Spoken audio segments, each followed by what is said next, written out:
Hi friends, ಇದು mastmaga.comನ international bulletin ಸುತ್ತು ಜಗತ್ತು. ನಾನು ಅಮರ್ ಪ್ರಸಾದ್. ನೀವೀಗೊಂದು ಮ್ಯಾಪ್ ನೋಡ್ತಾ ಇದ್ದೀರಿ, ದೇಶ ನೋಡ್ತಾ ಇದ್ದೀರಿ. ಇಲ್ಲಿನ ಪರಿಸ್ಥಿತಿ ನಮ್ಮ ಶತ್ರು ದೇಶಕ್ಕೂ ಬರಬಾರ್ದು ಅಂತ ನೀವು ಪ್ರೇ ಮಾಡ್ತೀರಿ, ವಿಚಾರ ಏನು ಅಂತ ಗೊತ್ತಾದರೆ. ಆ ರೀತಿಯಾಗಿದೆ ಅಲ್ಲಿ. M23 ಅನ್ನೋ ರೆಬೆಲ್ ಗುಂಪು ಮತ್ತು ಸೇನೆ ನಡುವಿನ ಕಾಳಗದಲ್ಲಿ ಈ central African country democratic republic of Congo ಅಕ್ಷರಶಃ ನರಕ ಆಗೋಗಿದೆ. ಜನವರಿಯಿಂದ ಇಲ್ಲಿ ತನಕ ಕೆಲವೇ ದಿನಗಳ ಅಂತರದಲ್ಲಿ ಕನಿಷ್ಠ 7,000 ಜನ ಬಲಿಯಾಗಿದ್ದಾರೆ. 7,000 ಹೀಗಂತ ಖುದ್ದು ಕಾಂಗೋ ಪ್ರಧಾನಿ ಜುಡಿತ್ ಸುಮಿನ್ವಾ ಟುಲೂಕಾ ಹೇಳಿದ್ದಾರೆ. ಅಲ್ಲದೆ ಹಿಂಸಾಚಾರ ವೇಳೆ ಸುಮಾರು 90 ನಿರಾಶ್ರಿತರ ಕ್ಯಾಂಪ್ ನಾಶಪಡಿಸಲಾಗಿತ್ತು. ಇದರಿಂದ 4,50,000 ಜನ ಬೀದಿಗೆ ಬಿದ್ದಿದ್ದಾರೆ. ಅವರು ಎಲ್ಲಿದ್ದಾರೆ, ಏನು ಮಾಡ್ತಿದ್ದಾರೆ ಅನ್ನೋ ಲೆಕ್ಕನೂ ಸಿಗ್ತಾ ಇಲ್ಲ. ಸಿಕ್ಕಲ್ಲಿ ಜನರ ಸಾವಿನ ಸುದ್ದಿಯನ್ನು ಕೇಳ್ತಾ ಇದ್ದೀವಿ ಅಂತ ಡೆಮೊಕ್ರೆಟಿಕ್ ರಿಪಬ್ಲಿಕ್ ಆಫ್ ಕಾಂಗೋದ ಲೀಡರ್ಗಳೇ ಹೇಳ್ತಾ ಇದ್ದಾರೆ. ಡೆಮೊಕ್ರಸಿ ಮತ್ತು ರಿಪಬ್ಲಿಕ್ ಅನ್ನೋದು ಈ ದೇಶದ ಹೆಸರಲ್ಲಿ ಮಾತ್ರ ಉಳ್ಕೊಂಡಿದೆ. ಪೂರ್ತಿ ಅರಾಜಕತೆ, ಹೊಡೆದಾಟ, ಬಡಿದಾಟ, ರಕ್ತಪಾತ. ಸದ್ಯ ಕಾಂಗೋದ ಪೂರ್ವ ಭಾಗದ ದೊಡ್ಡ ಪ್ರದೇಶಗಳನ್ನು ರೆಬೆಲ್ ಗುಂಪುಗಳು ಆಕ್ರಮಿಸ್ಕೊಂಡ್ಬಿಟ್ಟಿದ್ದಾರೆ. ಅತ್ಯಮೂಲ್ಯ ಖನಿಜ ನಿಕ್ಷೇಪವಿರೋ ಭೂಮಿಯನ್ನು ಕಬಳಿಸ್ತಾ ಇದ್ದಾರೆ. ಇದರಿಂದ ಸಂಘರ್ಷ ಇನ್ನಷ್ಟು ಗಂಭೀರ ಸ್ವರೂಪ ಪಡ್ಕೊಳ್ಳೋದು ಗ್ಯಾರಂಟಿ ಅಂತ ಕಾಂಗೋ ಪ್ರಧಾನಿ ಆತಂಕ ವ್ಯಕ್ತಪಡಿಸಿದ್ದಾರೆ. ಅಲ್ಲದೆ ಹಿಂಸಾಚಾರಕ್ಕೆ ಸಿಲುಕಿ ಒದ್ದಾಡ್ತಿರೋರ ಸಂಕಟ, ನೋವನ್ನು ವಿವರಿಸೋಕೆ ಸಾಧ್ಯ ಇಲ್ಲ. ಅದರಿಂದ ಈ ಹಿಂಸಾಚಾರ ತಡೆಯೋಕೆ ಜಗತ್ತು ಮುಂದೆ ಬರಬೇಕು. ರೆಬೆಲ್ ಗುಂಪಿಗೆ ಸಪೋರ್ಟ್ ಮಾಡೋರ ಮೇಲೆ ಸ್ಯಾಂಕ್ಷನ್ಸ್ ಹಾಕಬೇಕು ಅಂತ ಪ್ರಧಾನಿ ಜುಡಿತ್ ಟುಲೂಕಾ ಕಣ್ಣೀರು ಹಾಕಿದ್ದಾರೆ. ಅಂದಹಾಗೆ ಈ ಸಂಘರ್ಷಕ್ಕೆ ದಶಕಗಳ ಇತಿಹಾಸ ಇದೆ. ಆದರೆ ಈಗ ಅದು ತೀವ್ರವಾಗಿದೆ.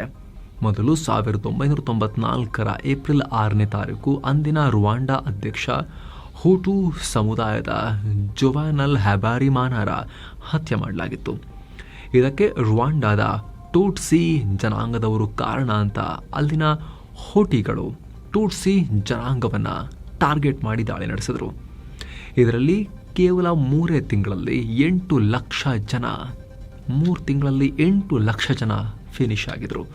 ನಂತರ ಈ ಹುಟು ಉಗ್ರಗಾಮಿಗಳು ಕಾಂಗೋಗೆ ಸೇರಿಕೊಂಡ್ರು.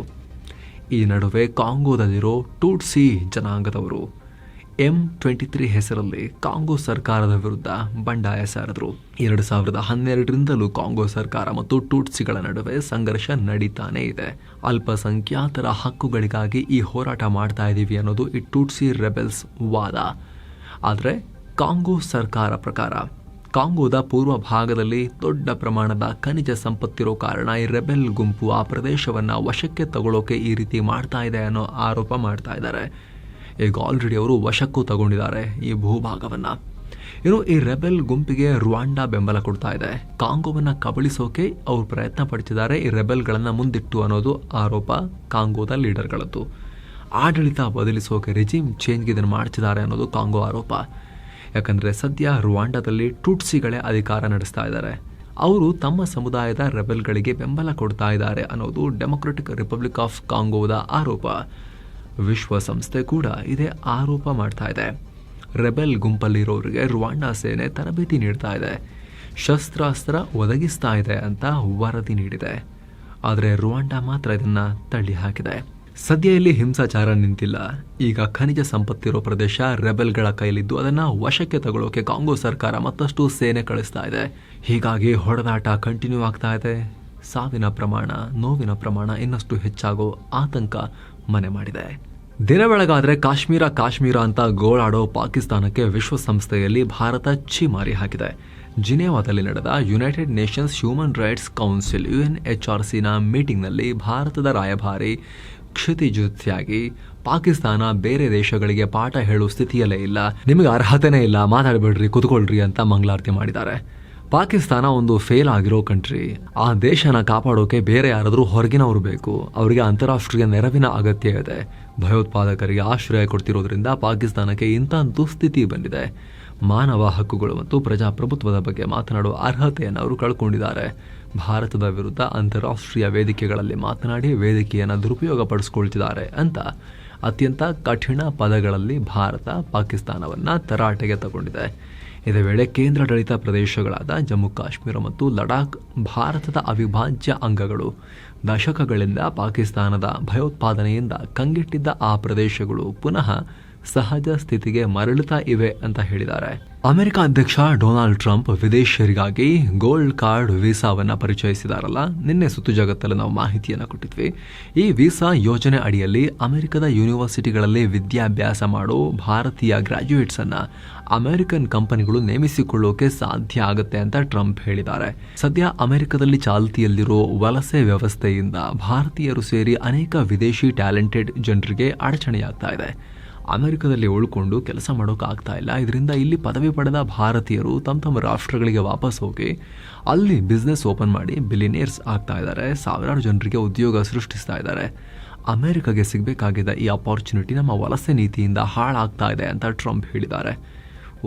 ಟ್ಯಾಲೆಂಟೆಡ್ ಭಾರತೀಯರು ಇಲ್ಲೇ ಇರಬೇಕು ಅನ್ನೋದರಲ್ಲಿ. ಇನ್ನೊಂದು ಕಡೆ ಡೊನಾಲ್ಡ್ ಟ್ರಂಪ್ ತಮ್ಮ ಟ್ಯಾರಿಫ್ ವಾರನ್ನು ಮುಂದುವರಿಸಿದ್ದಾರೆ.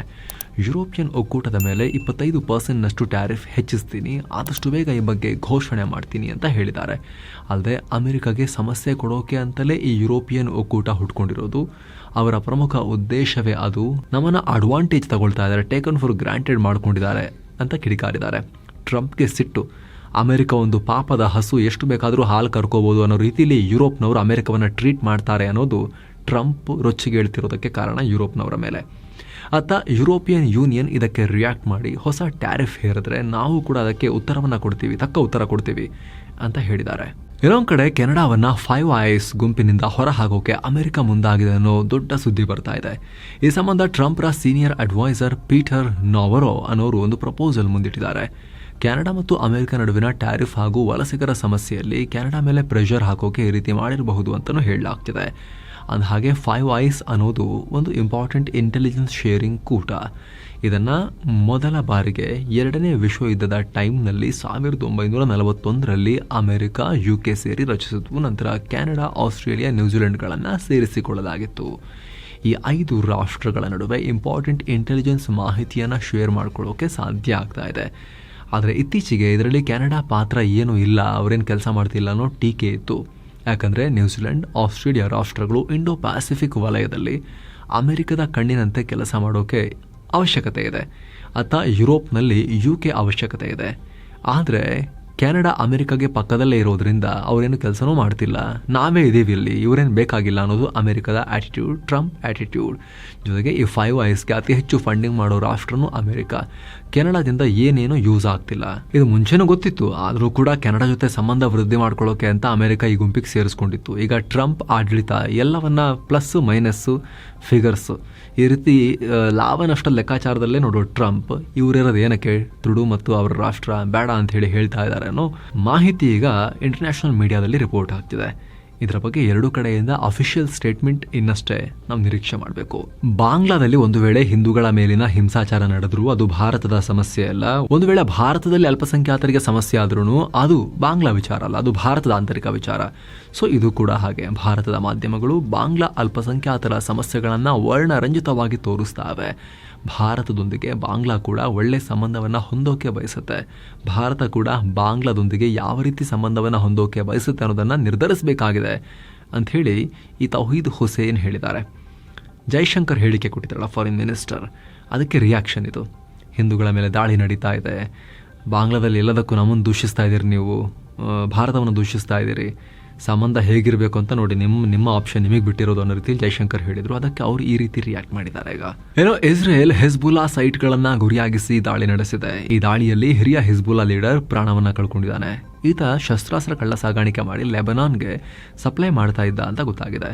ಉತ್ತರ ಲೆಬನಾನ್ನ ಅಲ್ ಖುಜೈರ್ ಏರಿಯಾದಲ್ಲಿ ಈ ದಾಳಿಯಾಗಿದೆ. ಇನ್ನೊಂದು ಕಡೆ ಹಮಸ್ 4 ಇಸ್ರೇಲಿ ಒತ್ತೆಯಾಳುಗಳ ಮೃತದೇಹಗಳನ್ನು ಇಸ್ರೇಲ್ಗೆ ಹಸ್ತಾಂತರಿಸಿದೆ. ಇದಕ್ಕೆ ಪ್ರತಿಯಾಗಿ ಇಸ್ರೇಲ್ ಬಂಧನದಲ್ಲಿದ್ದ 100 ಪ್ಯಾಲೆಸ್ತೇನಿಗಳನ್ನು ಬಿಡುಗಡೆಗೊಳಿಸಿದೆ.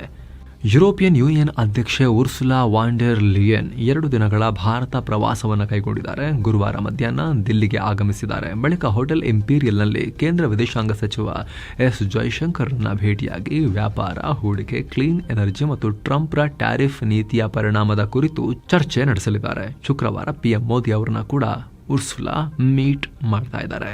ನೆರೆಯ ಮಯನ್ಮಾರ್ನಲ್ಲಿ ರೆಬೆಲ್ ಗುಂಪುಗಳ ವಿರುದ್ಧ ಹುಂತಾ ಸೇನೆ, ಮಿಲಿಟರಿ ಹುಂತಾ ಅಥವಾ ಮಿಲಿಟರಿ ಡಿಕ್ಟೇಟರ್ಶಿಪ್ ಏನು ನಡೀತಾ ಇದೆ ಅವರು ಏರ್ ಸ್ಟ್ರೈಕ್ ನಡೆಸಿದ್ದಾರೆ.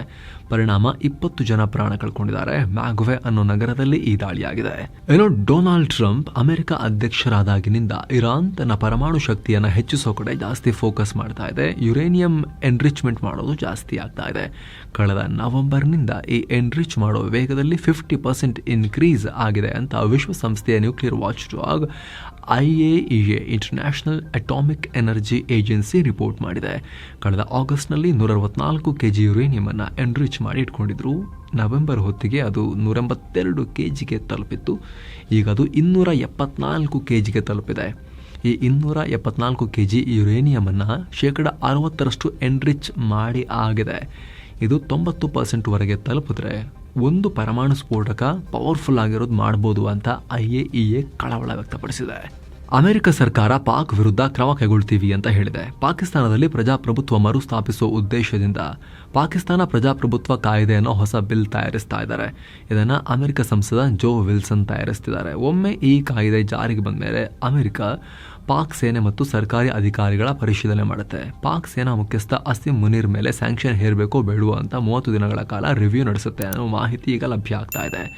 ಇನ್ನು ಅಮೆರಿಕದ ರಾಷ್ಟ್ರೀಯ ಗುಪ್ತಚರ ಇಲಾಖೆಯ ಡೈರೆಕ್ಟರ್ ಆಗಿರೋ ತುಳಸಿ ಗಬಾರ್ಡ್ ಗುಪ್ತಚರ ಇಲಾಖೆಯಲ್ಲಿ ಕೆಲಸ ಮಾಡೋ 100ಕ್ಕೂ ಅಧಿಕ ಅಧಿಕಾರಿಗಳನ್ನು ವಜಾ ಮಾಡೋದಾಗಿ ಘೋಷಿಸಿದ್ದಾರೆ. ಇವರೆಲ್ಲ ಅಮೆರಿಕದ ನ್ಯಾಷನಲ್ ಸೆಕ್ಯೂರಿಟಿ ಏಜೆನ್ಸಿಯ ಇಂಟರ್ಲಿಂಕ್ ಅನ್ನೋ ಮೆಸೇಜಿಂಗ್ ಪ್ಲಾಟ್ಫಾರ್ಮ್ನಲ್ಲಿ ಅಶ್ಲೀಲವಾಗಿ ಸಂಭಾಷಣೆ ನಡೆಸಿದ್ದಾರೆ ಅಂತ ತುಳಸಿ ಈ ನಿರ್ಧಾರ ಕೈಗೊಂಡಿದ್ದೀನಿ ಅಂತ ಅನೌನ್ಸ್ ಮಾಡಿದ್ದಾರೆ.